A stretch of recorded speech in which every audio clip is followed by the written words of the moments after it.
अपराजिता के लिए रक्षित से जीतना कहीं भी मुमकिन नहीं है। हालांकि यहाँ पे ये हारते हुए भी जीत रही होती है, लेकिन रक्षित को लगता है कि अब सारी चीज़ें ठीक नहीं हो सकती, क्योंकि एंड स्टोरी में यही देखने को मिलती है कि जो स्टोरी वेल प्ले करती है अपराजिता, वो उसमें यही दिखाया जाता है कि कैसे इसके डैड की याददाश्त गई थी। और हालांकि ये सारी चीज़ों को दिखा करके वेल, क्योंकि इनके पीछे प्लानिंग होती है इसकी बुआ की, तो वो कहीं ना कहीं कंकर करना चाहती है, सभी चीज़ों को हथियाना चाहती है, तो इसकी चाल बहुत ही खतरनाक होती है। लेकिन यहाँ पे इसकी चाल फेल हो जाती है, क्योंकि इसकी एक चाल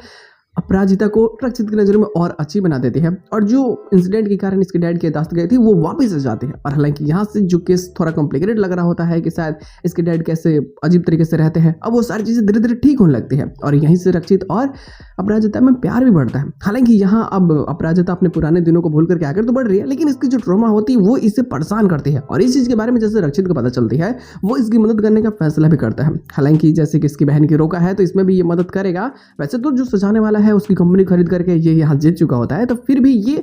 अब अच्छा दिल का है, तो जिस कारण वो सजावट करने वाले इंसान को भेज देता है। और यहाँ सारी चीज़ें हो जाने के बाद सही से ये उसकी बहन के रोका में भी अच्छा खासा मतलब अपना समय देता है, और वहाँ सारी चीज़ें ठीक करता है। और ये सारी चीज़ें मदद करना अपराजिता को बहुत ज़्यादा पसंद भी आती हैं। वो जब इन सभी चीज़ों को देखती है तो कहीं ना कहीं यहाँ से दिल में फीलिंग्स स्टार्ट होती है, क्योंकि ये जो सोचती थी कि मर्द समाज थोड़ा अजीब हो चुका है, अब इसके लिए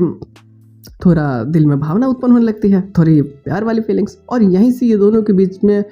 जो दूरियां होती है वो खत्म होती है और करीबी आने लगती हैं। लेकिन दिक्कतें तो है, क्योंकि घर में जो षड्यंत्र चल रही है उसकी बुआ वो और सारी प्लानिंग बनाती है अपने बेटे के साथ मिल करके, और क्योंकि वो चाहती है कि इस घर का सारी चीज़ें वेल उसके बेटे को मिल जाए, तो इसके लिए वो काफ़ी सारे बवाल क्रिएट करेगी। हालांकि ये देखना काफ़ी मज़ेदार होगा कि इतने इंसिडेंट के बाद में, ये शादी फंक्शन हो जाने के बाद में आखिर क्या नए प्लॉट देखने को मिलती है। जो भी चीज़ें होगी बवाल होगी, देखते लोग आने वाले प्लॉट्स में और क्या चीज़ हो सकती है।